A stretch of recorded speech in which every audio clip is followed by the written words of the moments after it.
our reality TV and our obsession. It's everywhere. It's not a passing craze. It is here to stay. And from the numbers, everyone is sucked in.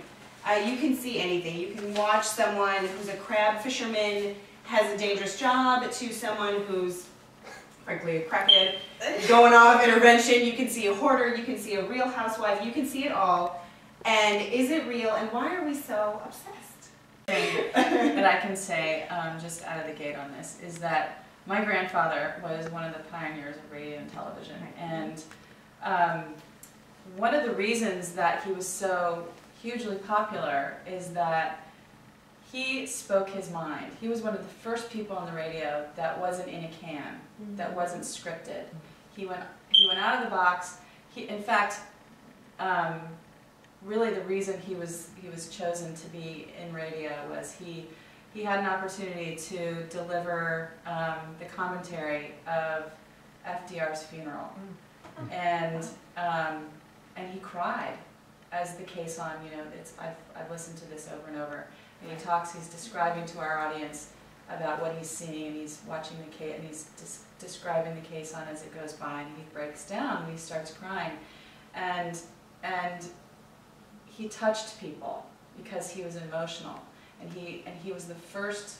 He really was the first person to bring reality to our media, our broadcasting. And he was approached about doing The Real Housewives. I had to think very long and hard about whether this was an opportunity that was going to be worthwhile for me, just because I knew that it was going to involve my children being, you know, put out in risk, harm's way, my husband, my family. And so I sat and I made a list of pros and cons, and basically I came to the determination that the pros far outweighed the cons. And I knew that if I was just going to be myself, which is all I know how to be, right, and I knew why I was being cast, that I probably was going to be okay. Even though I had no control over editing, no rights. I saw it 2 days before it aired, so it was done. But honestly, if you don't put it out there, they can't. Right, and I did it, and I started a charity in 2006, Labels for Love. And I knew that I had such a huge opportunity and a platform to get that out there and take it into a whole new realm of raising money for women's and children's causes, that there was no question. And I had a very frank conversation with my parents, my husband, my kids, and I said, I'm doing this. Anybody who does not want to be involved in this, speak now. I'm okay. Don't come home for 4 months. You don't want to be involved with this, but I'm doing it, and we'll just see what happens. And I think that that based on that decision of me just being completely honest and open with my kids, and a couple of my children were not at all into it. In fact, my middle child said, this is you. I think this is great, Mom. I'm all for it for you, but I really want no part of it. And as we progressed through the process, and it's invasive, and they come to your house and they spend all day at your house, and they're moving your furniture around, and the more they saw that I was embracing it, and the more fun I was having with it, and just being myself, everybody got on board. They saw that it wasn't that bad, and that the real purpose behind it was a positive one. And your experience did come across. I mean, the Real Housewives is a far cry from some of the other reality programming that exists. But while your contribution to this, well, depending on which city you're talking about, even that's what I'm saying. I'm saying even your contribution to the Real Housewives of DC, while it came across very genuine, and it did come across the importance of family. I mean, there were certainly other areas of your show where it seemed like that overshadowed everything. And once again, this was taken in a direction of, what do we want to call it? Not even hype, but just, it goes back to drama sells. Drama, and it was the negativity, and that always seemed to be at the forefront of everything. And so everything seems to be painted with this broad stroke that, you know, this is what people want, this is what sells, and so by any means necessary, this is what we're going to show, whether it's through editing, whether it's through casting. I mean, you're selecting people based on how crazy they're willing to be. In some cases, certainly not in the Real Housewives, but in some of these shows, it's like, who's going to go the furthest? Who's going to look the silliest? Who's willing to do the most? And at the end of the day, even though we're all voyeurs and we're all watching, it's just kind of like, is this really what we should be watching, or is it the best thing? Well, and if you notice, the most talked about person in each cast sitting the most in our show outrageous is the crazy. It's Well, the it's one that's reality. like, It's every unfortunate. reality show, I mean, it's the same way in Top Chef or in Project Runway or Yeah. any of the shows. They cast that way. They know they need to cast somebody, and that's like when you're even doing when we bring it back to the viewer.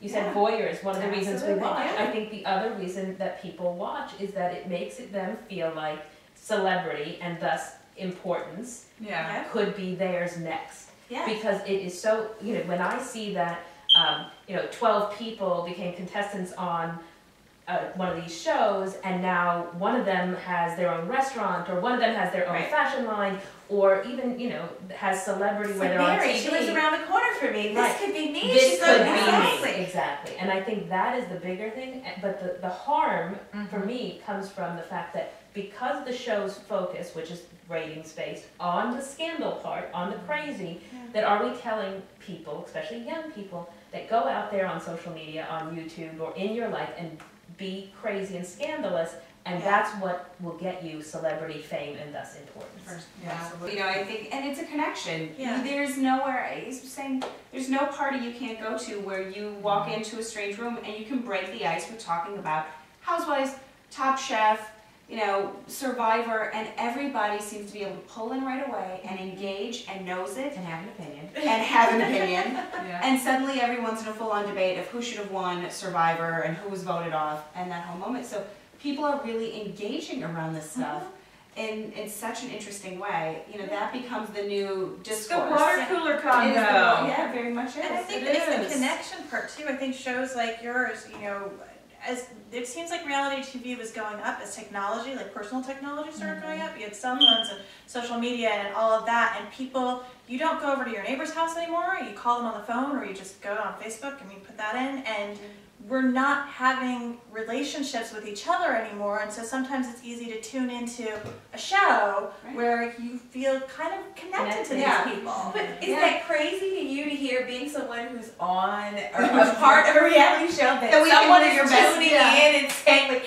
I'm going to watch Mary, she's my favorite, like, she's my friend in my head? Is it like, because there are those people who are tuning in to connect with you because you have become the friend that they don't really have, but they see you and they're involved in your life, and they know that Mary went to the mall the other day and she did this, and they're just kind of like, I know her, and it's kind of like, but you don't. I mean, these people really We've don't. had this though with all kinds of people who've been real on TV. So like you have your late night hosts. Right. Like I feel like Letterman is my second husband, and Oprah is like my aunt, and these are people who have been real with us over the years. And you're very like, extended family. And to be honest, if we go back to where Mary started, reality is not new. It's how the out product is new. How it's derived now.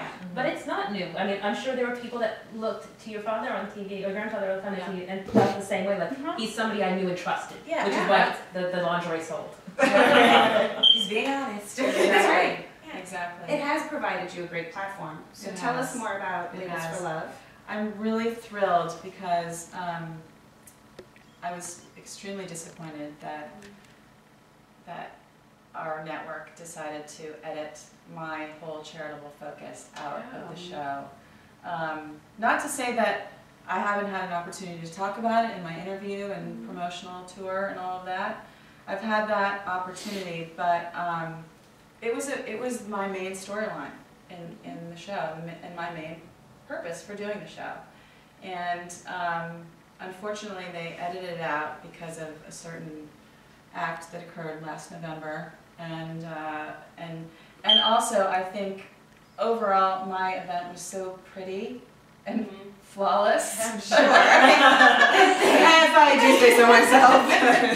I did a fashion show event that raised money for the Center for Heart, Lung, and Kidney Disease at Children's Hospital, and I brought Leela Rose down, the dress designer, to do her full New York Fashion Week presentation, and it was an amazing evening, and it went so beautifully, and I heard the day that I knew that it was supposed to be in the second to last episode, that it was cut. It's on the cutting room It floor. was on the Because, cutting room To make room for shenanigans. for the scandal. Right, exactly.